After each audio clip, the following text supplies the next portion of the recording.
White feather. Yes, sir. What is it? The world's deadliest sniper. It's not who you think it is. Let's go. When World War II broke out in 1939, the Soviet Union decided to invade Finland while everyone else was preoccupied with the war in Europe.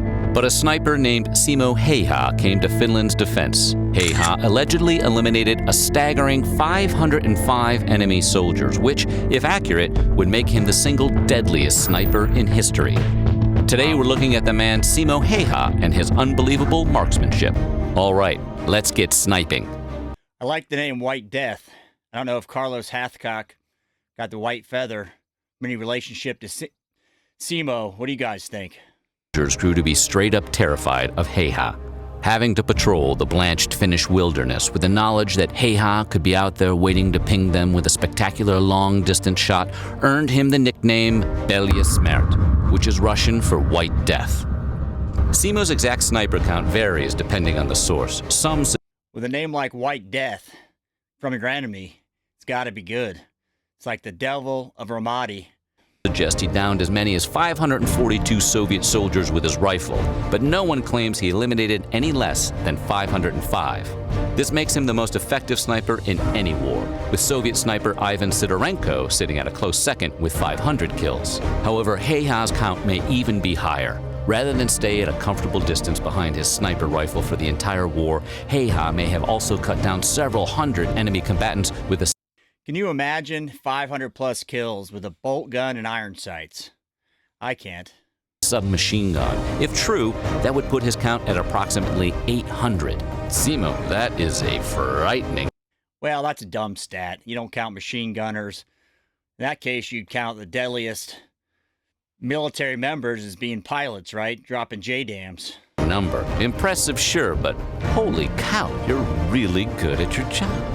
The Winter War lasted for a single winter, as its name suggests, which means Häyhä was putting in serious work. In order to achieve his staggering record, Häyhä was eliminating an average of 5 to 6 enemy soldiers every day. Of course, some days were better than others. Häyhä racked up a terrifying 40 confirmed kills in a single day, scoring 25 and 20 on 2 other record days.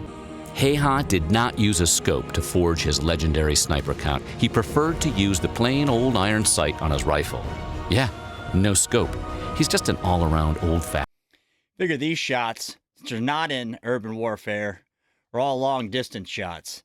So right off the bat, iron sights, long-distance shots in the frigid cold. Badass. Beyond being hardcore, there was a strategic reason for this, beyond just showing off.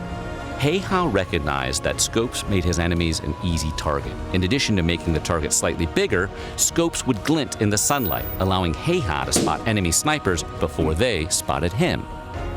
That's like the old Carlos Hathcock story about how he shot another sniper through the sniper's scope. That's how we saw him. So it makes sense why he didn't want a scope, but man, sure would want one nowadays. What do you guys think about that? At the time, every Finnish citizen was required to do 1 year of military service, and Häyhä had done his 14 years earlier, back in 1925. That was the extent of his military experience.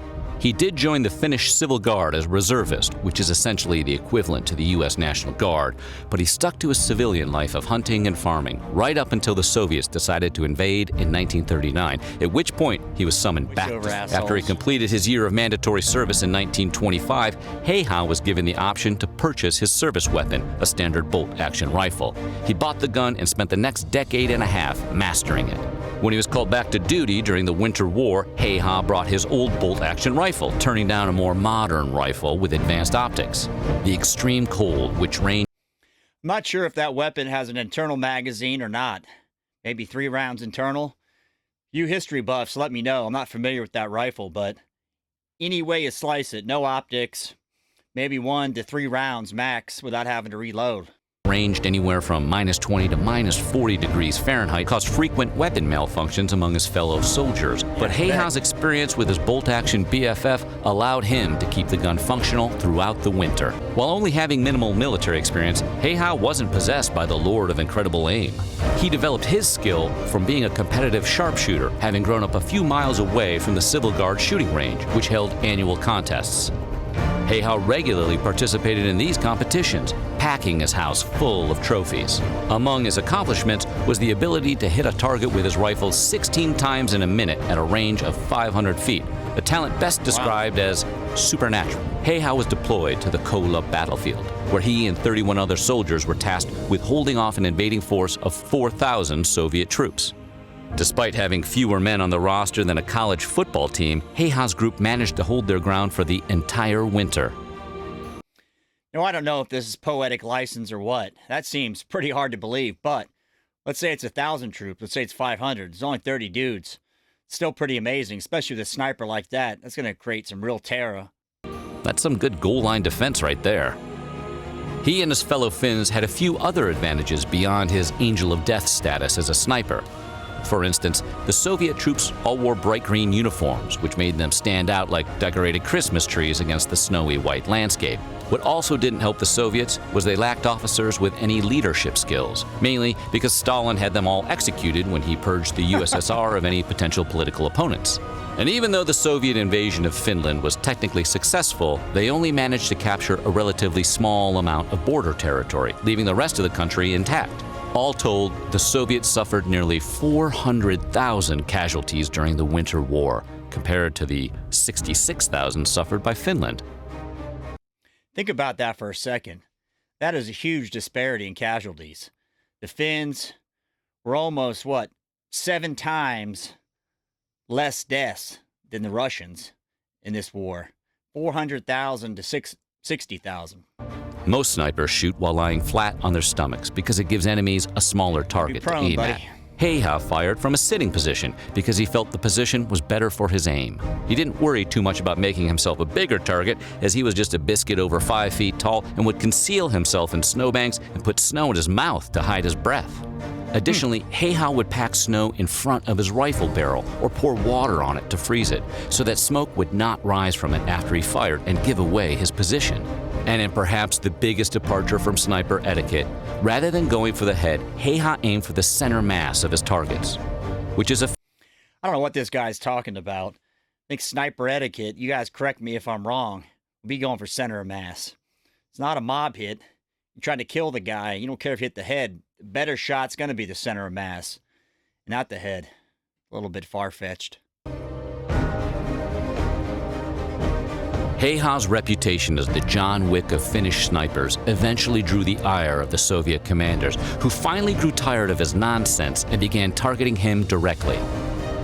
Because getting anywhere near Hayhow was out of the question, they began hammering his general location with artillery strikes. When those didn't work, the Soviets sent teams of counter-snipers to take him out, but Hayhow, being the sniper's sniper, dispatched them with bone-chilling ease. Wow, finally, one Soviet sniper got lucky and blasted Hayhow in the jaw with an exploding round. I don't know what an exploding round is. You hit bone with a piece of lead, it tends to shatter the bone as well as the lead breaks apart. So I don't know what this guy's talking about, exploding round. He got shot in the face.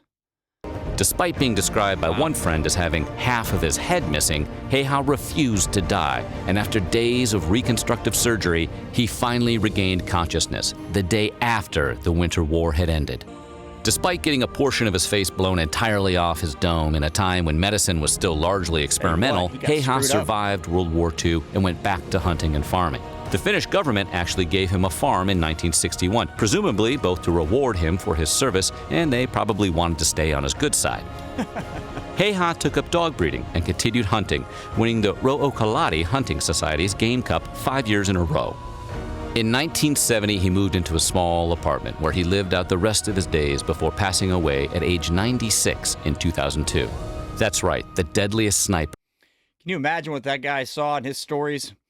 Get a few vodkas in him. I bet he got some good stories to tell. In World War II, lived long enough to have witnessed the rise of popularity of NSYNC. No, dear Lord. Simo Hayhow left his quiet farm life in the winter of 1939 to become the most effective sniper in history, racking up over 500 confirmed kills without even using a scope before returning home to live out the rest of the 20th century in peace. Simo seems like the kind of guy I want on my side. Thanks for watching. Just going to the bad guys, see? And the snipers don't do this. Not supposed to do it. But I was kind of a very belligerent individual, I guess, as a sniper, and kind of like flaunt my authority, I guess.